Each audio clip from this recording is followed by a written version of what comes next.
Hi, everyone. I'm Elizabeth Wood, and this is our Wise Women's Roundtable for June.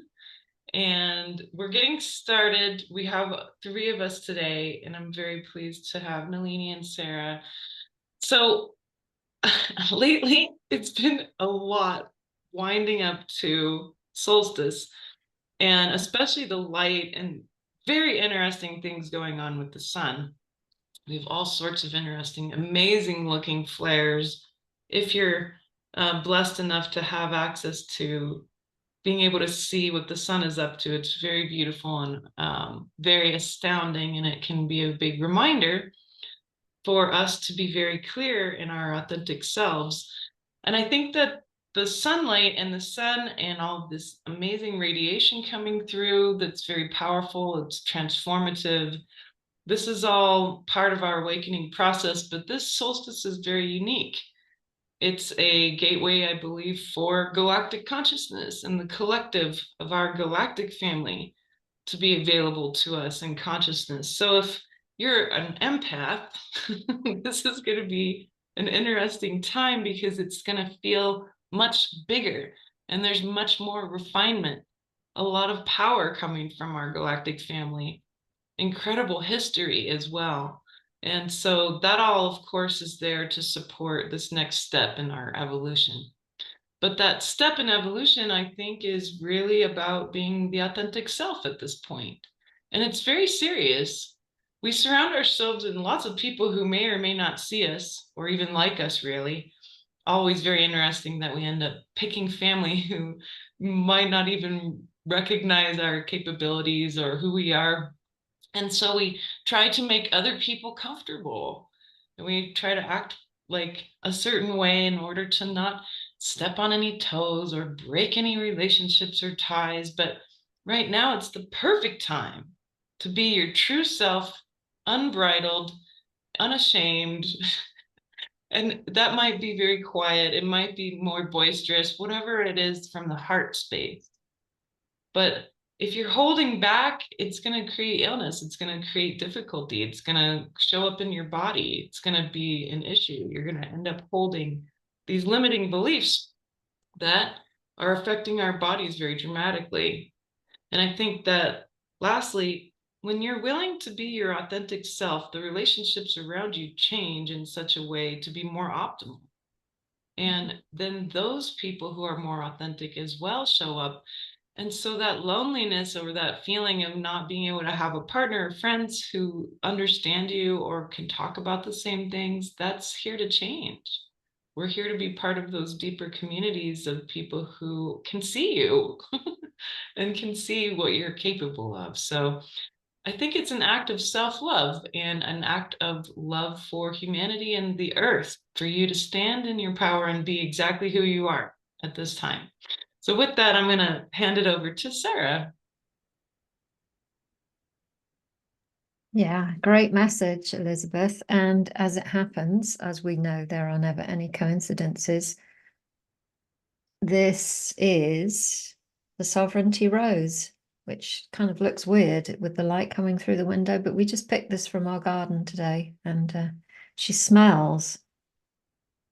Oh, some roses have a scent and some don't. This one is beautiful. So I'll talk a little bit more about it, but because as you'd mentioned, being sovereign, this is her.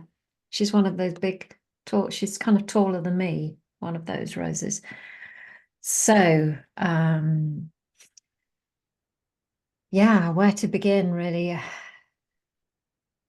Such deeply challenging times, but also so much moving and so much potential coming from all of this. And so when I was tuning in today, I was kind of spoiled almost because I've just spent the afternoon recording some materials for one of my programs, and they were to do with two roses, a pink rose and the white rose. And so I've kind of got that energy in me right now.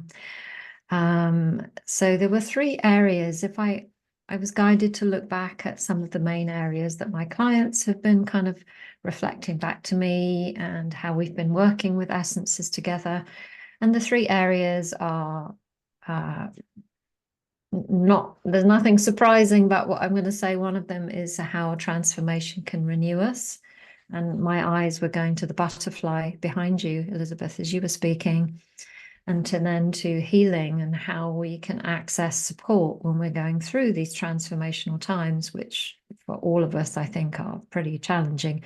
And then how that brings us into alignment with who we are. So, in honor of today, I'm actually wearing this beautiful pendant, and it's full. It's actually got dolphin essence in it, and dolphins are, as I'm sure everybody knows, beautiful, divine, water-based angels that bring so much healing to us. In essence terms, and I think this is just generally.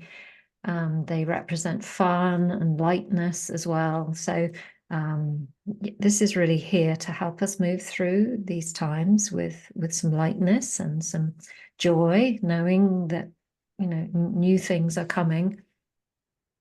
The other flower that has come up quite a lot, again, I think we've spoken about this before, is the gorgeous snowdrop that always tells me that you can rewrite your future.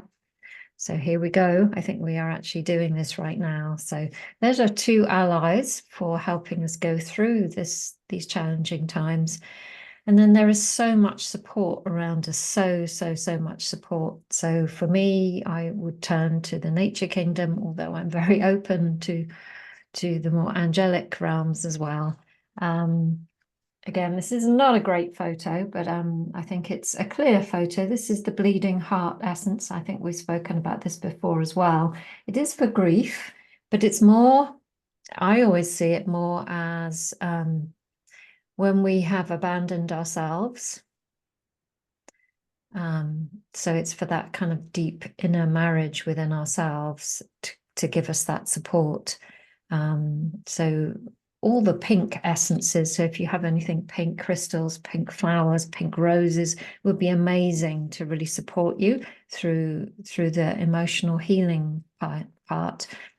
And then as we come through this, and as the butterfly starts to emerge and begins to fly, this is when we do come into our true selves. And this white rose is an example of this, of the alignment that's possible when we stop pretending, when we stop pleasing others, the things that you were saying, Elizabeth, when we just get to that point where there is no other option but to truly kind of almost fall apart and just be who we are and feel who we are. I always remember one of the biggest messages I received when I did my own priestess training was all of you is needed. And that meant the bits of me that are completely broken, the bits of me that cry, the bits of me are in shame, the bits of me that are in grief, all of that is needed. And I think when we finally allow that through, we get the shadow and the light, and then we get wholeness. And this is kind of what I feel this rose is saying to me today. And on that note, Nalini. Thank you, Sarah. And thank you, Elizabeth, for starting us off. There's so much going on right now. We are at the midpoint of a dragon year in the lunar calendar, and we are at a sort of midpoint between the Gemini new moon that just happened on the 6th of June and the solstice at 0 Cancer, which happens soon. And we're definitely in that window. We're definitely in that transformative surge of energy. This one is quite profound, as Elizabeth mentioned, and I see it more as just this wave, this tide of light. And for all of the seers, you know, you'll see it in whatever colors and whatever frequencies that you see best. That speaks to the authenticity and the sovereignty. And I love that Sarah brought up the roses, because the rose has always been a symbol of the heart. The rose has always been a symbol of various energy centers. And what is happening with this solstice is when the rose fully opens, you know, she just has that golden heart at her center. And this is what we are being asked to embody. And through that gateway at the moment, there definitely be dragons. They are, I have a white dragon that is circling me and my room and my meditations at the moment. And every time that I ask these energies, hello, who are you? What's going on? It says not yet. And what I get is that this is a solstice manifestation. It's sort of winding up or revving up the frequencies for this opening that's coming.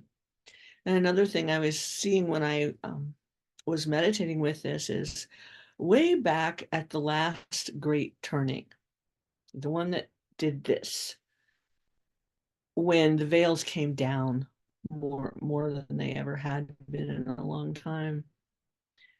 It was largely due to, one could say, differences or splits in ideas, in beliefs, in versions of theosophy even, that made it impossible or nearly impossible for beings on this world and between the worlds to cohabit Gaia.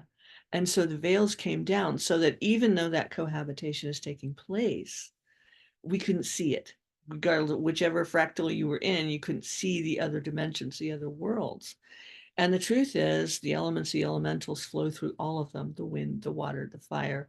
The earth flows through all of them and brings blessings through all of them. Well, with this turning, it's being spoken about as the great turning. And what I was shown was it's a great returning, where it's an opening.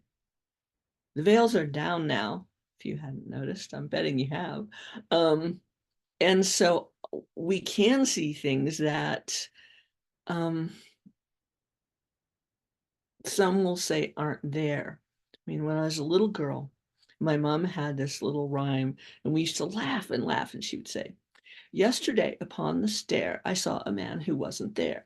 He wasn't there again today. I wish to God he'd go away." And this is how sort of what I am graciously calling the Muggle world very often perceives things. We see the lights, we see the flashes, we see the fairies, the angelic realms, and nature always looks this way, depending on which lens we are perceiving through. And what we're being guided to right now with all of our celestial neighbors, as of tomorrow, where I live, there is a Mars-Pluto square happening between Aquarius and Taurus. And this is bringing up, this was just in Kaylin's newsletter as well, it's bringing up an opportunity, not so much bringing up the stuff that needs to be dredged, that needs to be released. We're all having that go on in all kinds of ways right now. But this is an opportunity for older belief systems, older ways of perceiving, like these really tight, thick filters, to be dropped, especially on the part of what we would call our masculine essence, or the word is coming up as aggressive, but that's not right. The sovereignty, the part of us that presents. And that has to be shifted, purified, whatever you want to say, during this transit, for us to be sovereign, for us to be authentic, and have that really come through in the way it was meant to. That is less filtered, or hopefully unfiltered, unbroken, whole. And it's being mirrored everywhere in nature right now. Where there's an imbalance, it's being exploded. And where there are things that really need to move, it's being flooded. There's all this going on right now. And with the solstice comes this wave of light. And what will it do? Whatever it wants to, honestly. But this is an opportunity and a blessing for all of us. So all of this is happening right now, and all of our celestial neighbors are in the dance. The astrology is incredible. We have new alignments that have not happened in our lifetimes.